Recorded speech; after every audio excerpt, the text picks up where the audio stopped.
আলোচিত ঢাকা বিশ্ববিদ্যালয়ের শিক্ষার্থী শাহরিয়ার আলম সাম্য হত্যাকাণ্ডের রহস্যের জট খুলতে শুরু করেছে বলে দাবি করেছে পুলিশ।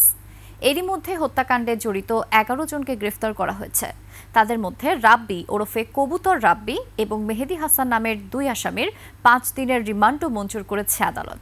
তাদেরকে জিজ্ঞাসাবাদের মধ্য দিয়েই এই হত্যাকাণ্ডের রহস্য পুরোপুরি উন্মোচিত হবে বলে আশাবাদ পুলিশের। মাহতাব মিনহাজের প্রতিবেদন। ওয়ালটন আবারও মিলিয়নিয়ার অফারে ওয়ালটন ফ্রিজ কিনে আপনিও হয়ে যেতে পারেন মিলিয়নিয়ার। ঢাকা বিশ্ববিদ্যালয়ের শিক্ষার্থী শাহরিয়ার আলম সাম্য 13 মে দিবাগত রাতে সোহরাওয়ার্দী উদ্যানের ভেতর দুর্বৃত্তের ছুরিকাঘাতে নিহত হন তিনি।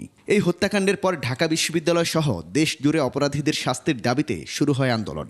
আজকে মূলত আপনাদের সামনে আমি আমার সহকর্মীদের হত্যাকাণ্ডের বিষয়ে বিস্তারিত জানাতে ডিএমপির মিডিয়া সেন্টারে এই সংবাদ সম্মেলনের আয়োজন করা হয়। তুলে ধরা হয় হত্যাকাণ্ডের নেপথ্যের কথা।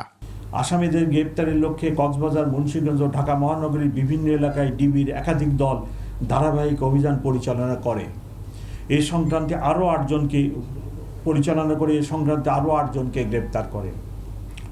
গ্রেফতার হওয়াদের মধ্যে মেহেদী ছিল এই হত্যাকাণ্ডের হোতা এবং সুইস গিয়ার সরবরাহকারী। তার নির্দেশেই ঘটনার দিন কালো ব্যাগে করে ছুরি এনে বাকিদের হাতে তুলে দেওয়া হয়। গ্রেপ্তারকৃত আসামি মেহেদীর দেখানোর মতে সোহরাওয়ার্দী উদ্যানের 3 নেতার মাজারের সন্নিকটে মাটি চাপা দিয়ে লুকিয়ে রাখা অবস্থায় হত্যাকাণ্ডে ব্যবহৃত 2টি সুইচ গিয়ার চাকু উদ্ধার করা হয়। ঘটনাটি তাৎক্ষণিক হলেও আসামিদের জিজ্ঞাসাবাদের মাধ্যমে হত্যার মোটিভ আরও স্পষ্ট হবে বলে জানানো হয় সংবাদ সম্মেলনে। হত্যাকাণ্ডে জড়িত আসামিদের দৃষ্টান্তমূলক শাস্তির লক্ষ্যে মাহতাব মিনহাজ, 21 টেলিভিশন, ঢাকা।